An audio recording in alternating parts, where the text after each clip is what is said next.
דף מספר 5, פירוק לגורמים. הדף הזה די פשוט. נדגיש את הנושא של פירוק גורמים במספר דוגמאות. 21mn מינוס 56p. כאן האותיות mn ו-p הם פרמטרים שמייצגים מספר כלשהו, וכמובן אין בהם מן המשותף. מה שכן ניתן לראות גורם משותף בספרות 21 ו-56. נפרק למכפלות ידועות 3 ו-7 ו-7 8. מכאן שהוצאת גורם משותף 7 מחוץ לסוגריים ניתן לנו תוצאה 3mn מינוס 8p. אני רוצה להדגיש שכשרושמים אותיות לא חייבים לרשום את סימן הכפל כנקודה. כשרושמים ספרות כן חשוב מן הסתם לרשום את הכפל בנקודה. נסתכל על תרגיל נוסף 24.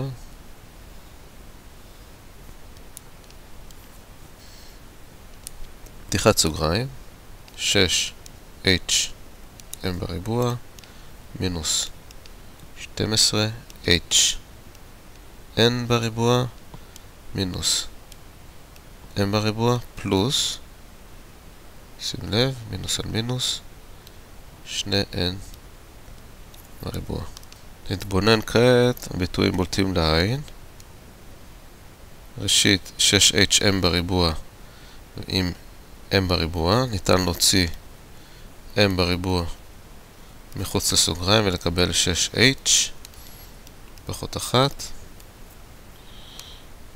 והביטוי 12hn בריבוע עם 2n בריבוע, ניתן להוסיף 2n, תכף נתייחס לסימן, 2n בריבוע, ולהשלים מ-6h. כעת, על מנת שאפשר יהיה באמת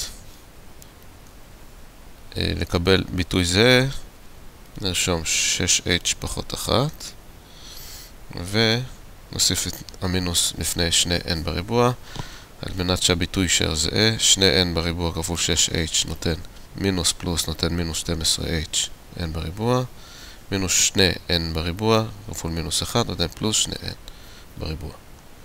וכעת באמת אפשר לראות שהביטוי הזה, אם נרשום אותו לרגע בתור t כדי שיהיה בולט לעין,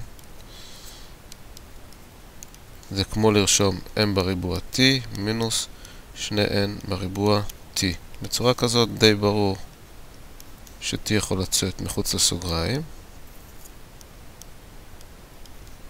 ובעצם מקבלים את הביטוי כמכפלה סופית של 6h מינוס 1 m בריבוע מינוס 2n בריבוע. זה הרעיון בהוצאת גורם משותף במקרה הזה. בנוגע לפירוק לגורמים לפי נוסחת הכפל המקוצר, כמובן הנוסחה עובדת לשני הכיוונים, ולכן הדרך הכי קלה היא פשוט לזהות את האותיות. אם נסתכל על 33 למשל,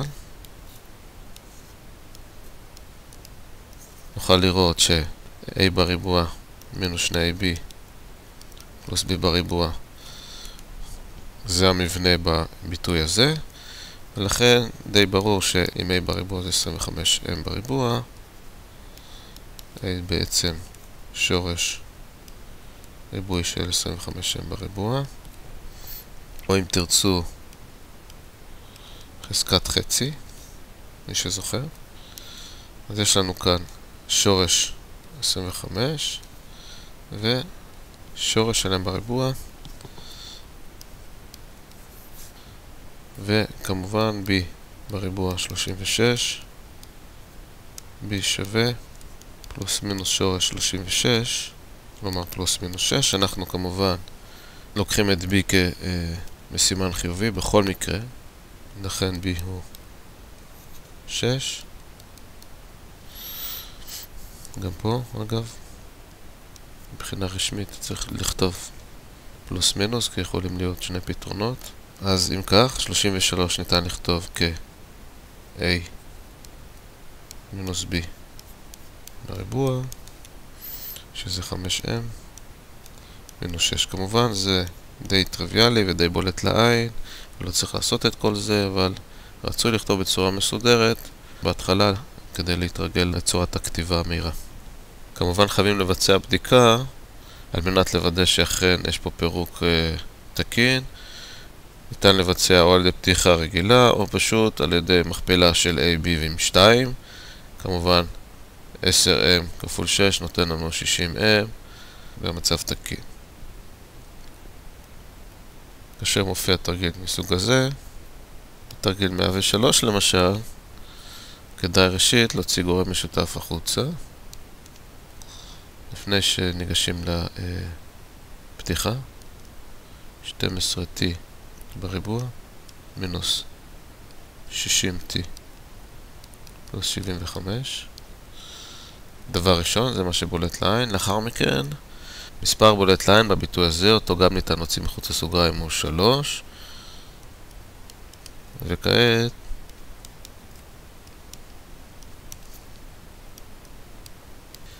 אנחנו רואים פה ריבועים, a בריבוע, b בריבוע, a הוא 2t, b הוא 5, ו2 ab נותן 20, ומכאן 3t, a מינוס b בריבוע. נמשיך הלאה.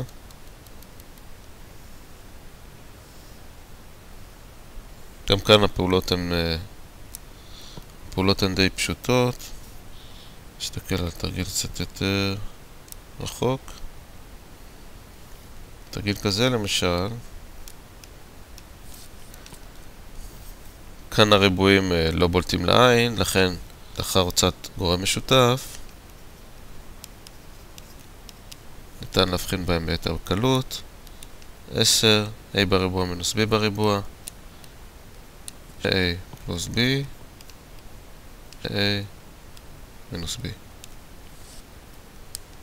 בטבלה הזו הרעיון הוא לתרגל את הפירוק של הטרינום, כאשר בטרינום כמובן הביטוי החופשי הוא בעצם מכפלה של שני מספרים, הביטוי האמצעי הוא חיבור של שני מספרים, ביטוי אמצעי שמופיע עם x במעלה ראשונה, הביטוי החופשי זה מספר חופשי. אם נסתכל כאן למשל, הביטוי x בריבוע פלוס 9x מינוס 10, אם רוצים לפרק את הטרינום למכפלה, כמובן צריך להשלים את הביטויים האלה. יש כאן שני מספרים שמכפלתם נותן מינוס 10 והחיבור שלהם נותן 9. מתחילים עם המכפלה, שתי ספרות שמכפלתם 10, כמובן 1 10, 2 ו-5, רושמים בצד. מה שרלוונטי ל-9 בחיבור חיסור הוא 1 ו-10, ולכן נרשום כאן 10 וכאן 1. וכעת מתייחסים לסימנים כך שבעת פתיחה הסכום יהיה 9. אם אנחנו נרצה להגיע ל-9 באמצעות 10 ו-1, כמובן צריך להוסיף 10 ולהוריד 1. אם נבצע כאן פתיחה, נקבל x בריבוע פלוס 10x מינוס x מינוס 10, וזה כמובן חזרה לביטוי המקורי. זאת אומרת, הרעיון פה הוא לתרגל את הפירוק של הטרינום בצורה אינטואיטיבית מהירה, כאשר אני רוצה להדגיש שבעצם אם אנחנו נתייחס לשורשים של פתרון משוואה ריבועית x בריבוע פלוס 9x מינוס 10, השורשים הם למעשה 1 ומינוס 10. זאת אומרת, מי שיפתור משוואה ריבועית בצורה הקלאסית, נקבל כאן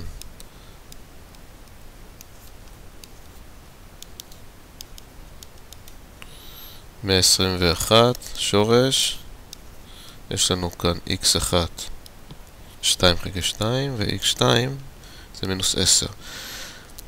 חשוב לי להדגיש את העניין הזה, מאחר וכאן כשאנחנו מבצעים את הפירוק בעצם מה שמאפס את הביטוי הזה זה או x שווה 1 או x שווה מינוס 10. כאשר אנחנו מבצעים את הפירוק צריך לשים לב שהסימנים של השורשים הם בעצם הפוכים לסימנים שמופיעים כאן. ובמילים אחרות, הביטוי הזה, כאשר משווים אותו ל-0, זהה למכפלה x מינוס 1 x פלוס 10 שווה ל-0, וכשרואים את זה באופן מיידי, אין צורך לפתור בצורה קלאסית, אפשר ישר לראות את השורשים על ידי המאפסים של המכפלות, מה שמאפס את זה ומה שמאפס את זה. בטבלה הפתרונות הם למעשה המספרים האלה שכאן מופיעים. זאת אומרת, הפתרון של זוג מספרים שסכומם 9 ומכפלתם מינוס 10 הם מינוס 1 ו-10. להבדיל מהשורשים של פתרון משוואה ריבועית של הטרינום הזה. כאן הטבלה נועדה לשם תרגול על מנת להגיע למספרים האלה, ושוב, להבדיל מהשורשים זה בדיוק בסימן הפוך. נתבונן במקום אחר בטבלה, למשל מינוס 15 ו-44. אז אם נרשום את 44 במכפלה, יש לנו 2 ו-22, יש לנו 4 ו-11, כמובן מה שבולט לעין, שניתן להגיע איתו לסכום של 15, זה 4 ו-11, כמובן הסימנים. לכן התשובה עבור A מינוס 4 ומינוס 11 יהיו A ו-B, כלומר x מינוס 4 כפול x מינוס 11 נותן x בריבוע מינוס 11x מינוס 4x פלוס 44, וזה כמובן מינוס 15. דוגמה אחרונה, למשל 16 ו-48, אז כמובן יש לנו 2 ו-24, יש לנו 3 ו-16, ויש לנו 4 עם 12. וכמובן הסכום שנותן 16 הוא 4 ו-12, סימנים חיוביים. וזו התשובה.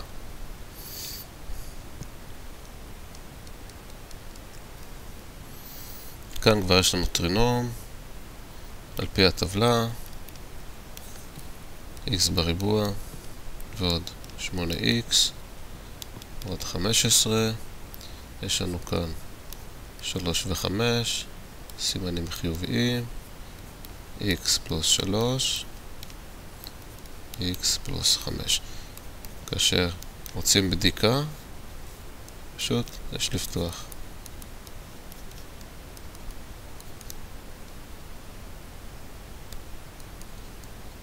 ולוודא שהסכום אכן 8x והמכפלה אכן 15 במקרה הזה.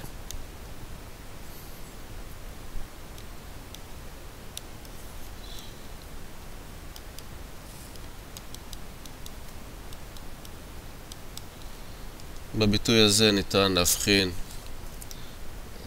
באופן מיידי בנוסחה של כפל מקוצר, כאשר יש לנו a בריבוע ו-b בריבוע.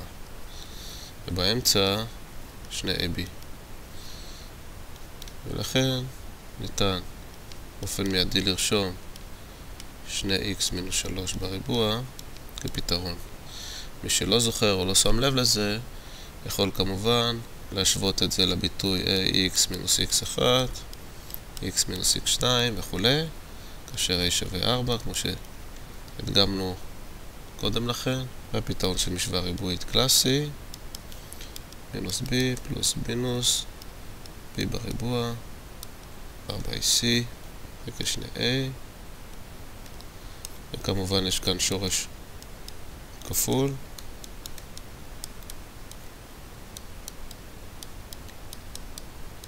ו1.5, ולכן אם נרשום את זה בצורה של ax מינוס x בריבוע, x1, 2 שווה, אפשר לרשום 4x מינוס 1.5, 4x מינוס 1.5 בריבוע, ואת 4 אפשר להכניס לתוך הסוגריים, כך שיופיע בעצם 2 כפול x מינוס 1.5,